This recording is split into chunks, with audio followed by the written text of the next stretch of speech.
Guys, good morning and welcome to my mini blog.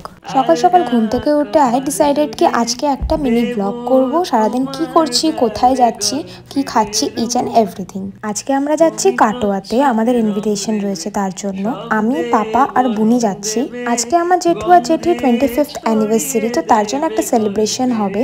তো এই দেখো স্টেশনে চলে এসেছি, আমরা ট্রেনের অপেক্ষা করছি। এই যে আমাদের ট্রেন চলে এসেছে আর আমরা ট্রেনে চেপেও পড়েছি। আর 1-1.5 ঘন্টার মধ্যে আমরা কাটোয়া পৌঁছে গেছি। আর গিয়ে দেখি আমার জেঠিকে রেডি করা হচ্ছে, আর আমার জেঠি কিছুই জানে না যে কি হবে কি না হবে, কি অ্যারেঞ্জমেন্ট করা হয়েছে। অলদো আমি সবকিছুই জানতাম 2 months আগে থেকে। And this is my outfit, যেটা আমি পরেছিলাম সকালের জন্য। And this is the venue, যেখানে সবকিছু অ্যারেঞ্জ করা হয়েছে।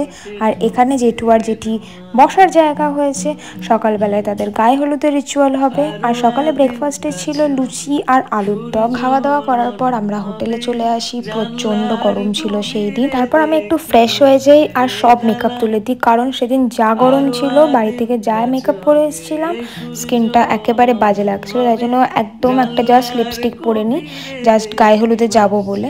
আর সমস্ত মেকআপ তুলে দিই। আর এখানে I don't know what I was doing, but yeah.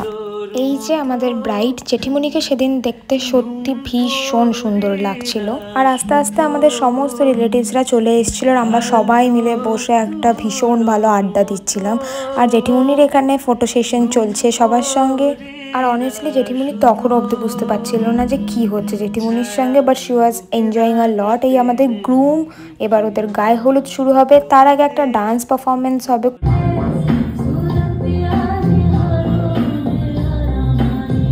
পরের ডান্সটায় জেঠিমণিও পার্টিসিপেট করেছিল। এর মধ্যে অনেক বেলা হয়ে গেছিলো, তাই জন্য আমি চলে গেছিলাম লাঞ্চ করতে, বিকজ আমার প্রচণ্ড খিদে পেয়ে গেছিলো।